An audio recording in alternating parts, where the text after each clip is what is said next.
आज का टॉपिक बहुत ज़्यादा मज़ेदार है और जैसा कि आप लोगों ने देखा होगा कि यह बहुत ज़्यादा ज्ञानवर्धक भी है और मज़ेदार भी है। यह विषय बहुत ही ज़्यादा समझने योग्य है और अपने जीवन में इसको ढालने योग्य भी है। इससे पहले मैं आप सबसे निवेदन करूंगा कि इस चैनल को ज़्यादा से ज़्यादा शेयर करें, लाइक करें और सब्सक्राइब करें। हमारे मित्र जितना हमारे साथ जुड़े हुए हैं उससे बहुत कम सब्सक्राइब और शेयर वगैरह आ रहे हैं, तो आप सबसे निवेदन है कि इसको ज़्यादा से ज़्यादा शेयर करें और मेरा सहयोग करें।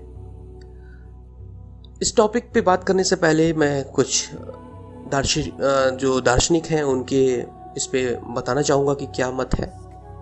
चीन के बहुत बड़े दार्शनिक थे कन्फ्यूशियस, हमारे जो वैज्ञानिक फैराडे और हमारे भारत के दार्शनिक ओशो, रजनीश जी। इन तीनों लोग इसके कड़े समर्थक थे और इसको उन लोगों ने बहुत वैज्ञानिक तरीके से बताने की कोशिश की है।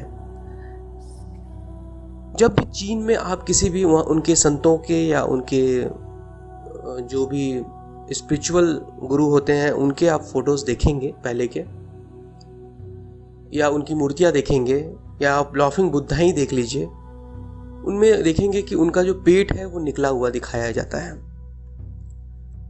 और उनके ज़्यादातर दार्शनिक और जो उनके जो स्पिरिचुअल गुरु हैं, संत हैं या लामाज हैं, या आप कह लीजिए कि जो भी हैं जो स्पिरिचुअल में दार्शनिक हैं, तो उनकी जो फोटो और जो भी मूर्तियां होती हैं उनका पेट निकला हुआ बाहर वो शो करते हैं। ये एक ऐसा नहीं है कि जस्ट ऐसे ही बना दिया गया है, ये एक सिंबल है। इसके ऊपर कन्फ्यूशियस जो चाइना के बहुत बड़े दार्शनिक रहे हैं, अपने ओशो, रजनीश जी भी और फैराडे ने भी इस पे अपनी बातों को प्रमाणित किया था। यह दिखाता है कि जब बच्चा पैदा होता है, छोटे बच्चे को आप कभी श्वास लेते हुए देखिए, वह अपनी श्वास अपनी छाती से नहीं बल्कि अपने पेट, नाभि तक ले रहा होता है। आप जब भी एक बच्चे को सोए हुए देखेंगे तो उसकी श्वास लेने की प्रक्रिया देखिएगा। वो जब श्वास लेता है तो उसका पेट पूरा बाहर की तरफ फूलता है। जब वो श्वास अंदर बाहर की तरफ फेंकता है तो उसका पेट पूरा अंदर की तरफ जाता है, पिचकता है। फिर वो जब श्वास लेता है फिर उसका पेट फूलता है। यह श्वास की ऐसी बेहतरीन प्रक्रिया है जो कि समय के साथ साथ बड़ा होता हुआ इंसान अपना श्वास लेना ही भूल जाता है और कभी नाभि तक श्वास लेता ही नहीं। इस नाभि तक श्वास लेने को चाइना में जो हैं लोग, जो स्पिरिचुअल गुरु हैं, वो तानदेन बोलते हैं, इसको तानदेन तक सांस लेना ऐसा बोलते हैं वो।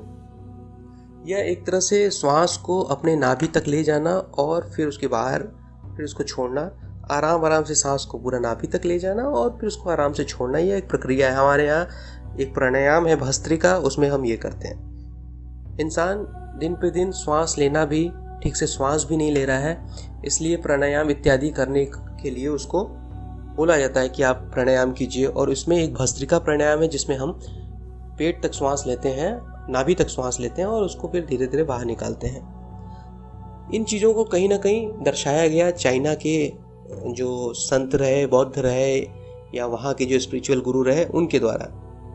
यह मूर्तियाँ नॉर्मल देखने में तो ऐसी लगती हैं कि ठीक है, होगा, लेकिन नहीं, उसके पीछे एक सिंबल है। कुछ दर्शाने की कोशिश की है उन्होंने, एक प्राणायाम और शरीर के कुछ विज्ञान को कि किस तरीके से हमें श्वास लेना चाहिए वो दर्शाने की कोशिश की गई है।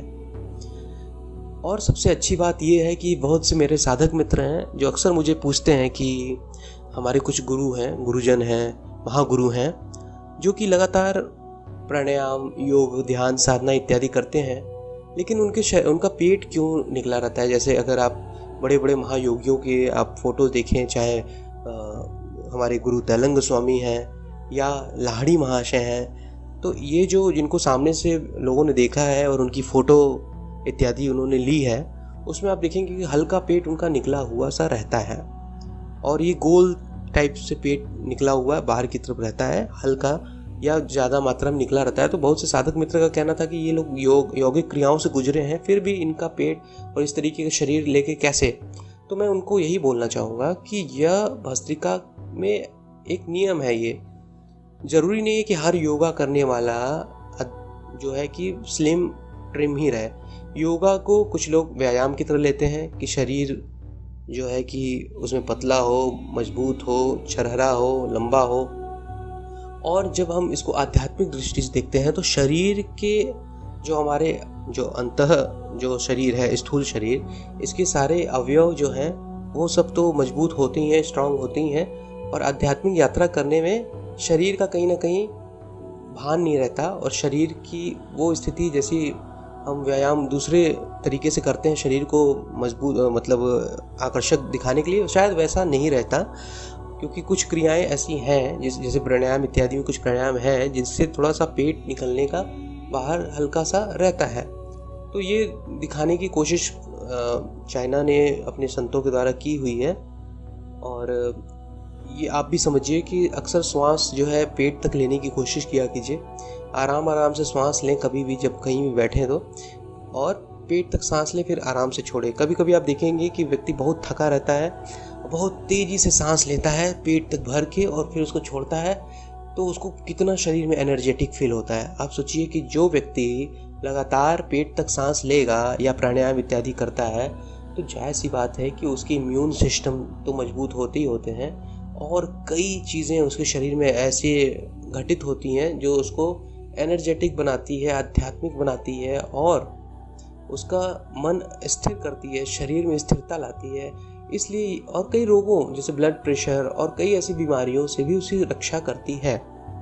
लेकिन व्यक्ति पूरा सांस नहीं लेता है, इसलिए ध्यान, प्राणायाम, क्रिया योग इत्यादि के वक्त बोला जाता है कि प्राणायाम इत्यादि भी जोड़े जाते हैं उसमें। और हर साधना इत्यादि में भी मैंने लगभग लोगों को यही बोला है कि नाड़ी शोधन और प्राणायाम कीजिए, ये अच्छा होता है हमारे शरीर के लिए।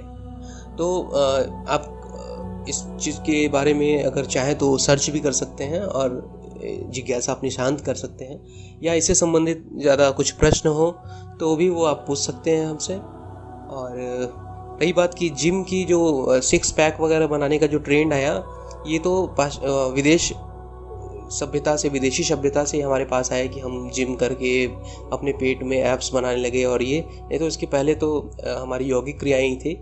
यौगिक क्रियाओं को करने से ज़रूरी नहीं है कि व्यक्ति एकदम स्लिम ट्रिम ही रहे। हाँ, जो केवल शरीर के लिए कर रहा है तो उसके लिए कुछ आसन नियुक्त किए गए रहते हैं, या पर्टिकुलर कुछ आसन उनको बोले गए रहते हैं कि आप ये कीजिए, इससे शरीर आपका बहुत हष्ट पुष्ट और मेंटेन रहेगा, स्लिम रहेगा। लेकिन जब अध्यात्म की बात आती है और उसमें कई क्रियाओं, यौगिक क्रियाओं की बात आती है, तो उस दौरान शरीर का पेट निकलना कोई बड़ी बात नहीं है। और इसी क्रम में आगे बढ़ते हैं और कुछ नए टॉपिक पे फिर से बात करेंगे। तब तक इसको समाप्त करता हूँ यहीं पे, और कोशिश करता हूँ कि शायद अगले टॉपिक में कुछ और बेहतरीन आपके लिए लेकर के आऊँ, कुछ अच्छी चीज़ें लेकर के आऊँ, और शायद आप लोगों को समझाने में मेरी जो है कोशिश सफल हुई होगी। तो मिलते हैं अगले वीडियो में नए टॉपिक के साथ। तब तक के लिए बने रहिए, इसको ज़्यादा से ज़्यादा शेयर कीजिए। आप लोगों से यही निवेदन है कि ज़्यादा से ज़्यादा लोग जुड़े हैं और इस ज्ञान को प्राप्त करें। तब तक के लिए धन्यवाद, नमस्कार।